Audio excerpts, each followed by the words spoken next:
Hello, my strange and charmed ones, and welcome back to my channel for what is going to be slightly different sort of video than what you normally see. As you can see from the title of this video, this is going to be a Filofax frequently asked questions video.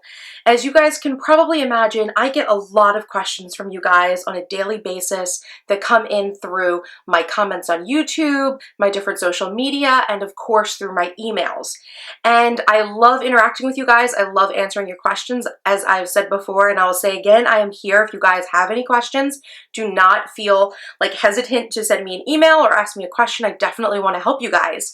But I did start to notice that a lot of the questions that I was getting, or a good majority of the questions, were definitely repeat questions that a lot of people were asking me. So I thought that it would probably be best if I sort of addressed the bulk of them in a frequently asked questions video. So I know this video is going to be really long, so let me just go ahead and jump into the video so it doesn't get any longer than it needs to be. The first question I get a lot is, what hole punch do you use? And if you've never seen my video on this hole punch, what I use is this open paper punch. It's like an adjustable 6-hole punch that can actually punch from A5 down to like pocket or mini if you're talking about Filofax equivalents. So this is great. It was a pretty inexpensive hole punch. If you're big into Filofaxes and planners, or if you have more than one size of planner and you tend to like to add things to your planner, I would definitely suggest something like this. I'll go ahead and I'll link it down below. But if you are not interested in like a 6-hole punch, all I use is just a standard, you could also use a standard single hole punch from like Staples or an office supply store. I get asked a lot what actual like diameter I guess the holes are. I'm not really sure, but I'll leave you guys a link below to a single hole punch if that's what you're looking for, so you can kind of see what it is, and maybe it has specifics on what the diameter of the hole is, if that's helpful for you guys. To be honest, I do use my 6-hole punch in conjunction with a single hole punch, because sometimes I have things I need to punch that I just can't use my 6-hole punch for, so the single hole punch is also very helpful to have on hand if you are a big Filofaxer. Where do you get your inserts? Now, depending on which video or blog post or picture you saw on Instagram, I get my inserts from a variety of places. My current setup houses a vast majority of inserts that are actually made by me. They're actually my own design inserts, and you can actually purchase those over on my shop if you're interested. I'll go ahead and leave a link down below to my Strange and Charmed shop.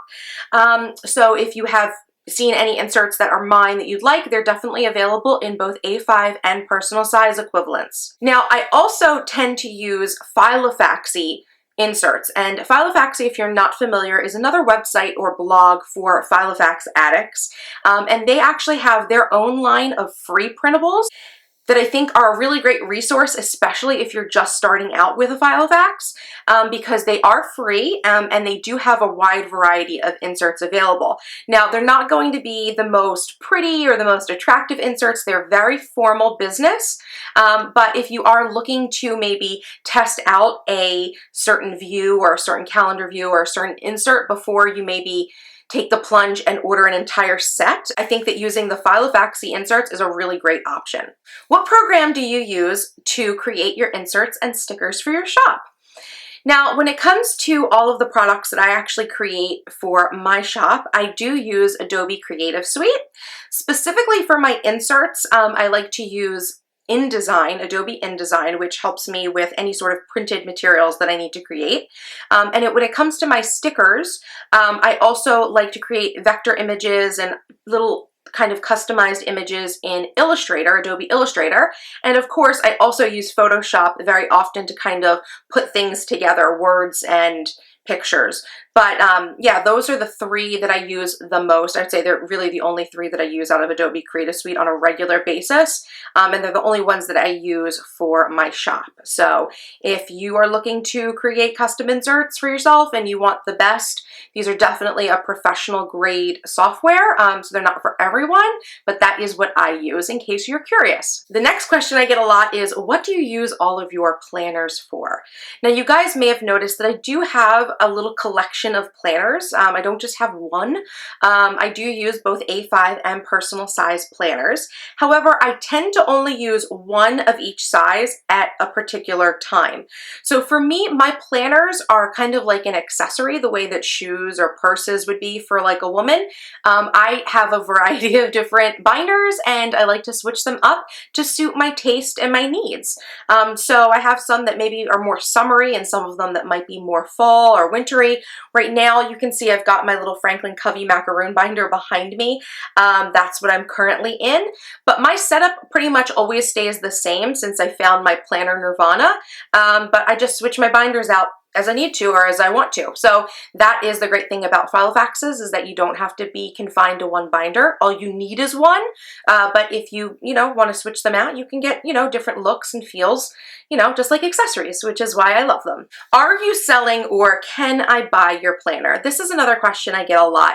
And no, I'm not currently selling any planners. I have done some swaps with people to like switch planners with people just so I could try out another planner or whatnot, and I gave them maybe like one of mine, but I have not, and I'm probably not going to be selling any of my planners anytime soon. I know a lot of people like to ask me because I do have a few planners in my collection that are maybe a little more rare, but nope, I'm not selling them anytime soon. And to be honest, if I ever did, I would probably just sell them on eBay so that it was the most fair and, so that everyone has a chance to bid and all that jazz. So I probably wouldn't really talk about it or promote it on my YouTube channel because I kind of think that might be a little bit unfair, but yeah, that's what I would do if I was selling them. But no, I'm not selling them, so you don't need to send me any offers for any planners. Okay, so this next question is a doozy that is asked a lot, and that is, what are the differences between Filofax and Kiki K and Kate Spade and Franklin Covey and Webster Pages binders? Now, all of those names I just gave you guys are all brands that actually create 6-ring binder systems. I like to use the word Filofax to kind of, it's almost like a blanket term for me. I don't necessarily use the term referring exactly to the brand Filofax. I call them all Filofaxes because 6-ring binder systems is a little bit of a mouthful. If there is a more appropriate word to use, please let me know so that I could start using a more appropriate word. But yeah, so all of those brands are companies that make 6-ring binder systems. And for the most part, the only thing that is different about them is the superficial differences. So like the leather that's used, maybe color schemes or patterns and things like that. And of course, a lot of different planner companies have different sorts of interior pockets and layouts and things like that. So, it really doesn't matter which company you go to for the most part, because at least in my experience, all the binders that I've owned from various companies, all the inserts are interchangeable so long as you're purchasing binders that are equivalent when it comes to the actual rings. So like the personal size in Filofax is the equivalent to a medium size Kiki K, and that's also the equivalent to, I think, what Kate Spade calls their large planners, are actually more like personal size planners. And then Kate Spade also has a secondary size, which is like their small size is like a pocket, or like about a pocket size for Filofax, and a small Kiki K. And then Kiki K also has their large planners that are A5 equivalent, which Kate Spade doesn't make a planner that's the same equivalent. But the only difference, like I said, that you have to watch out for is the ring configurations, because places like Franklin Covey actually sometimes have different ring configurations. So do Daytimer. That's another company that does 6-ring binder systems. So you just have to watch out because not all of the rings are spaced the same. And I think if you look at the interior of the planners, you'll pretty much get a sense of what I'm talking about. But that's pretty much the difference. They're basically the same, they just all have different superficial characteristics. And of course, different price points. Where do you get your washi tape? I know I have a whole collection of washi. I've got a video on it. If you want to watch it, I'll link it down below. But I tend to buy my washi tape on Etsy. I get it at Target, the dollar store, or craft stores like Joann's, Michael's, AC Moore. So if you've ever seen a washi tape of mine, it probably came from one of those places. Another question I get a lot is, I saw blank in your video, where can I buy it? Now that blank obviously changes question to question, but I did want to make a note to you guys that, if I have something that I'm showing you guys, for the most part, especially in videos, I do my best to leave details on where you can purchase the items in the description box. So make sure you're checking my description box. If you can't find it and you absolutely need to have it, of course, leave me a comment and I will do my best to actually find you guys a link of where you can purchase it or let you know where I found it if it's not available online. Who do you watch or recommend for planner videos and Instagram accounts to follow? So I've been part of this planner community for a year and I have made a lot of great planner friends, many of which make videos and of course have great Instagram accounts as well. Just to name a few, there's Shelly Darling, Erin Joy, Papered Love, Miss Vicky B, Carrie Harling, but there's like 1,000 out there, you guys, of different planner people to watch. And those tend to be some of the people that I like to watch like religiously, but it's not the only ones that I watch. And when it comes to Instagram accounts, these ladies too, for the most part, have Instagram accounts that I follow religiously as well. Another one that I can think of off the top of my head that I really love is Hot Pink Fluff. She does a really great job with her Instagram account, as well as Chen Snippet. I think I'm saying that right. So I would go ahead and leave you guys links down below to YouTube accounts and Instagram accounts that I follow for Filofax inspiration. Another question I get a lot is, how do I print and cut your inserts from your shop? Well, if you guys didn't know, I did do a video on how to print and cut and punch my inserts, where I kind of walk you through the process. So I will go ahead and link that down below so that you guys have it. Another insert related question that I get a lot is, I like your inserts, but I don't want to print them at home. What should I do? Can you print them and send them to me and I'll pay you for it? And the answer to that is, unfortunately, no. I'm so thrilled that you guys check out my shop and you love my shop and my inserts, but at the moment and for the foreseeable future, my inserts are all print at home. So they're all digital files that you guys can purchase, access immediately, and then print them and cut them and do all that jazz at home yourself. And the reason I do this really is because I find that within the planner community, a lot of us tend to be really DIY oriented and really crafty people. So I find that a lot of us really enjoy and get a lot of satisfaction out of printing our own inserts and putting them into our planners. Now I know that's not everybody, but I do tend to see that overall in the planner community, which is why I just have my inserts available for instant download that you print at home, because I know a lot of you guys like to do it yourself. That way I can give you guys the best value on the inserts and you can use one file and you can make inserts for all of your planners, which I think is a really great value. And of course, if you tend to be like me and tend to ruin pages sometimes, you can definitely print yourself a new insert, which is the unique thing about having print on demand, digital inserts, as opposed to ordering them and getting them sent to you. Now, should you really, really want my inserts and you just don't have the capability to print and cut and all that stuff, I would say that one option you guys have is to find a local office supply store like a Staples or an Office Depot or a FedEx Kinko's office supply place. They will normally let you bring in a file like on a thumb drive and you can print things like my inserts from their computers or their printers. And they usually also have services where they will either cut the inserts for you or you can use their cutting machines or their paper cutters. So that is an option for you guys. On that same topic, another question I get asked a lot is which paper cutter I do use. And this is actually the paper trimmer I use. It is from Fiskars. I forget what size this is, but I picked it up at Joann's. These are relatively inexpensive, you guys. These are I think this one was $10 and I used a 40% off coupon for Joann's and I got it for like $6. So, if you guys have a office supply store or a craft store near you, you can definitely pick up a paper cutter relatively inexpensively. So I will go ahead and link to this down below where you guys can purchase it online if you're interested. Another question that I get asked a lot that I've already mentioned in videos is, can I send you a package? Your videos have been so helpful to me and I just want to say thank you. I love when I get this request from you guys because it means that I'm doing something right, that my videos are helping you guys and you're enjoying them. But to me, that is literally all I need. I don't need you guys to send me a package, even though I think that's super, super sweet of you. Now, if you are trying to support me because you like my work and you know you want to see me do more and bigger and better things, there are things you can do to support my channel. Obviously, watching my videos is one of them. Giving my videos likes and making sure you're subscribed to my channel is very important. That really helps me out a lot. But also, you can go ahead and share links to my videos or blog posts, whatever of mine that you guys see that I've created and put out on the internet. Feel free to link those in your social media and spread the word. That really helps me a lot, as well as following me on all of my social media channels. So if you have an Instagram account or a Twitter account, definitely follow me at MissTrenchcoat. And if you're on Facebook, I also have a Facebook group, Strange and Charmed Blog. I'll go ahead and link it down below because I know that's a little bit of a mouthful. But yeah, just by supporting me and showing up and participating in my social networks, that is literally gift enough to me. So that is how you guys can give back to me if you are interested in doing so. Another question I get asked a lot is, what do you do for a living? Now, I know that the question doesn't seem to be planner related, but the answer is planner related.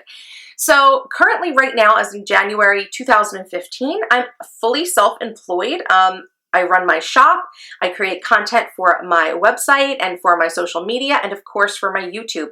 So I consider myself a content creator or an online entrepreneur because I have found a way to make money from doing the things that I love on the internet. And of course, that's much in part to you guys and your support. So I thank you enormously for that. But if you're curious to know what I did before I was self-employed, I did work in sales and marketing for a Fortune 50 company. So I went from doing sales and marketing for someone else's company to doing sales and marketing and creation and content and writing and producing and editing and photography for my own needs. So that is what I used to do. I really don't want to mention the company that I used to work for, not that it was bad or anything like that. I just like to keep my past professional life a little bit separate from my current professional life. So, you know, please don't ask. You guys could probably do a really quick Google search anyway and figure out where I used to work anyway, because it's probably on the internet. In fact, I think it might be. So yeah, that's what I do. What is your #1 productivity and organization tip? Now, I love this question, but to me, productivity and organization are actually two separate things. So when it comes to productivity, I think my #1 productivity tip would be to batch your work. So do like items together. So instead of switching between all different modes and doing a little bit of this and then doing a little bit of that and then doing a little bit of another thing, batch all your work together so that you're sending all your emails at one time, you're making all your calls at one time, you're sending all your faxes at one time, you know, you're working on projects for a steady amount of time instead of switching gears constantly. I think that batching your work is a really great productivity tip.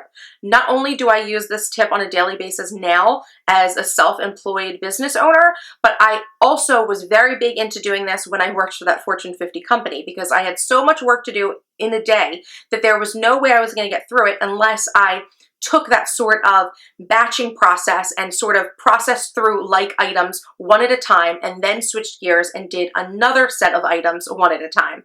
What happens when you don't batch your items is that you actually waste a lot of time, a lot of mental energy switching from one type of thing to another type of thing. So batching your work is a great productivity tip, and I hope you guys can implement that in your current work, whatever it is. And my #1 organization tip for you guys would be to find a system of organization and stick to it. I know that I see very often people jumping from one organization system to another, especially within the planner community. I feel like we're always trying to find like the next best thing for us, whether it's like an Erin Condren Life Planner, if it's a Filofax, or if it's a Kiki, or if it's this spiral band planner or this digital planning system. I feel like we're always switching between different systems and different inserts. And I do think it's very important for you to find a system that works for you. That's #1. You do want to find something that works for you. But I tend to think that people tend to do a lot of jumping around, but they haven't really fully committed to their organizational system and given it a chance to work. Like many things in life, organizational systems aren't easy to keep up. It does require regular maintenance on a day-to-day basis to make sure that your organizational system works. Because, you know, your Filofax or your planner or your digital lists on your computer or your phone, you know, they're not machines. They're not constantly going 24 hours a day. They work based on your input and your tweaking. So, you know, I really think, you know, if you find something that works for you or something you think works for you, give it a good amount of time. And I don't just mean a day or a week or a month. stick it out for a few weeks and a few months before you decide to trash it and say that it doesn't work for you. And make sure that you're really doing all that you can to make sure that that system is working, because I bet you if you really stay focused and just stay committed to an organization system, that it'll actually end up yielding you way more benefits than you thought. So those are my tips for productivity and organization in a nutshell. Ooh, another popular insert question I get is, what sort of paper do you print your inserts on? Now, I use a variety of different paper weights for my inserts, depending on how permanent my inserts are. So for things like my weekly task tracker or my weekly calendar, I like to use anywhere from a 24 to a 28 pound paper. Those tend to be thinner sorts of papers, almost like your everyday printer paper, which is a little bit thinner. I think that they're just good enough to hold up, but the good thing is that since you're only using, those pages for like a week or so, they don't really need to be super thick and super durable, at least in my opinion. And being a little bit of a lighter weight really helps you because it means that you can stuff more pages into your binder, which I really love because I like to keep my entire year in my planner, not just a few months at a time, but that's just me.